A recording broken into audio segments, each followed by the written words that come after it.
യോജിച്ച ഓപ്ഷൻ ഉപയോഗിച്ചിട്ട് എന്ത് ചെയ്യുക, കറക്റ്റ് ചെയ്യാനാണ് പറഞ്ഞിട്ടുള്ളത്.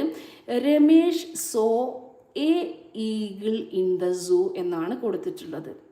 ഇവിടെ എന്താണ്, എ ആണോ അതല്ല, ഏന് ഓഫ് എ ഓൺ കൊടുത്തിട്ടുണ്ട്. എങ്ങനെ നമുക്ക് എഴുതാം? ഇവിടെ ഏനാണ് വരിക അല്ലേ.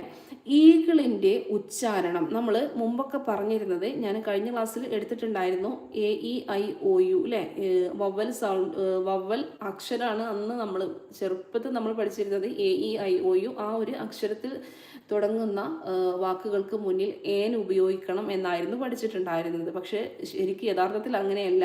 ആ ഒരു സൗണ്ട്, അതായത് മലയാള അക്ഷരം എടുക്കുമ്പോൾ സ്വരാക്ഷരങ്ങളുണ്ടല്ലോ, ആ ഇ ഈ ഉ ഊ, ആ അക്ഷരങ്ങളിൽ ആരംഭിക്കുന്ന വേർഡുകൾക്ക് മുന്നിൽ നമ്മൾ എന്ത് കൊടുക്കണം, ഏൻ എന്നുള്ള ആർട്ടിക്കിളാണ് യൂസ് ചെയ്യേണ്ടത്.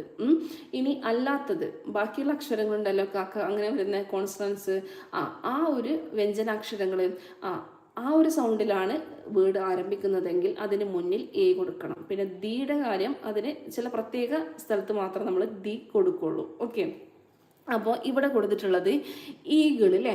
ഈഗിളിൻ്റെ ഉച്ചാരണം വവ്വൽ സൗണ്ടിൽ തുടങ്ങുന്നത് കൊണ്ട് നമ്മൾ എന്തുപയോഗിക്കുന്നു, ഏനാണ് അവിടെ ഉപയോഗിക്കുന്നത്. മനസ്സിലായോ?